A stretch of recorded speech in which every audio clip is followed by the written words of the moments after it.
So you're tuning in because, well, the market's been pretty wild, and you want to get a handle on investment strategy fast. Exactly. Good. That's precisely what we're doing today. We've gone through a stack of reports, analyses from major banks, securities firms. Big players. Yeah, the big players. And our mission here is to pull out the key insights on navigating all this volatility and, economic uncertainty. Mm-hmm. The core idea, really, that keeps coming up, forget the day-to-day noise, focus on the long game, building wealth, and the number one theme, diversification. Absolutely. It's striking how consistent that message is. And instead of, trying to time the market or guess the bottom. Which is impossible. Pretty much impossible, yeah. The advice is overwhelmingly to spread your investments, different asset classes. The old don't put all your eggs in one basket thing. Exactly that. So if one area tanks, your whole portfolio isn't dragged down. And crucially, this is seen as much smarter than, say, doubling down on stocks just because they're falling. Okay, so diversification is key. When we talk about spreading things out, what are the sort of safer assets these experts are pointing to? Well, bonds are definitely high on the list. Right. Specifically, short-term U.S. government bonds. Okay.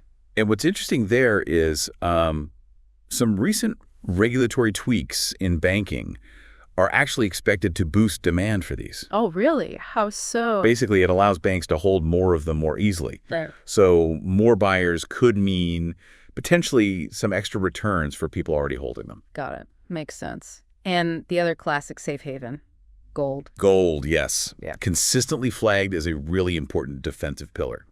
There are kind of two main reasons popping up. Mm-hmm. First, you've got ongoing quantitative easing, particularly in Europe. That's central banks pumping money in. Right, potentially weakening currencies like the euro. Exactly, which makes gold, with its limited supply, look more attractive in comparison. And second, it's just got that long history, a soar of value when things feel shaky. But I've seen some chatter about gold maybe being a bit expensive right now. Are the reports mentioning that? They are, yeah. There's a note of caution. While it's seen as a good hedge, the recent price run-up, driven by all the global uncertainty, might mean it's a bit stretched in the near term, maybe a bit of a mini bubble. So have some, yes, but maybe don't overdo it right now. Okay, sensible. Let's shift to the big issue looming over everything, tariffs and inflation. Feels like that's driving a lot of the current anxiety. It really is. The U.S. tariff situation is widely seen as a key inflation driver. Because imported goods cost more. Precisely. Those costs tend to get passed along, and that creates a real headache for central banks. They're caught between trying to manage potentially slowing growth and rising prices. A tough balancing act. Very tough. And it leads to this uncertainty about interest rates. Will they go up, down, stay put, which in turn keeps markets volatile. So are we potentially looking at stagflation, slow growth, and inflation? That sounds like the worst of both worlds. It's definitely a scenario some strategists are flagging. If tariffs keep prices high, that's deflation. But the broader economy stalls the stag. What does the Fed do? Right. Normally, they might cut rates to boost growth. But cutting rates when inflation is already high is risky. Plus, there's the whole issue of existing government debt, which might limit how much they can cut, even if they wanted to. It really questions the effectiveness of standard monetary policy when trade policy is driving inflation. Okay, so given all this murky outlook, what's the suggested playbook for asset allocation in the near term?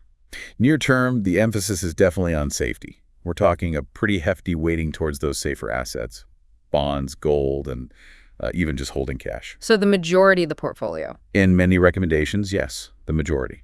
Exposure to equities, alternative investments. It's suggested to be more moderate for now. It reflects that caution, mainly stemming from the trade policy uncertainty. But it's not all doom and gloom, presumably. Is there any expectation of things shifting towards growth later on? Yes, there is some optimism looking further out. Some strategists expect U.S. policy might pivot more towards stimulating growth, perhaps later in the administration's term. Okay. And if that materializes, riskier assets, U.S. stocks, for example, could potentially rebound. Now, it'd then be the time to maybe rebalance, gradually add back some risk. Interesting. Yeah. And I also noticed some analysts suggesting maybe now is actually the time to buy equities, kind of a contrarian view. Yeah, that's out there too. The idea is that maybe the recent market sell-off is an opportunity, a chance to selectively buy into global markets, especially things like broad U.S. index ETFs. What's the thinking behind that?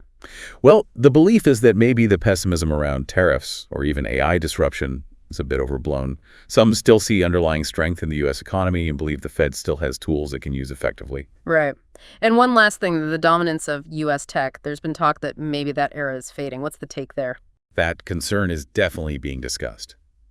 But the counterargument, and it's a strong one, is that the productivity boosts from AI are real and ongoing. Plus, tech companies are still focusing hard on efficiency. So keep the faith in growth stocks.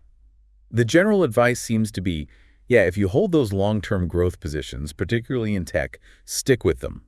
Don't bail just because of short-term worries. The long-term value story is still seen as intact by many. Okay, that gives us a lot to think about. So the big takeaway really boils down to diversification across different assets, different regions. That seems to be the most reliable strategy right now. Exactly. It's about managing risk in uncertain times, but also positioning yourself to potentially benefit when opportunities do arise. Right. So maybe a final thought for everyone listening. Take a look at your own portfolio. After hearing all this, what's maybe one small step you could actually take towards better diversification? Yeah, and perhaps which specific area we talked about. Maybe short-term bonds, maybe gold, maybe even those U.S. equities has sparked enough interest for you to do a bit more digging, something to mull over.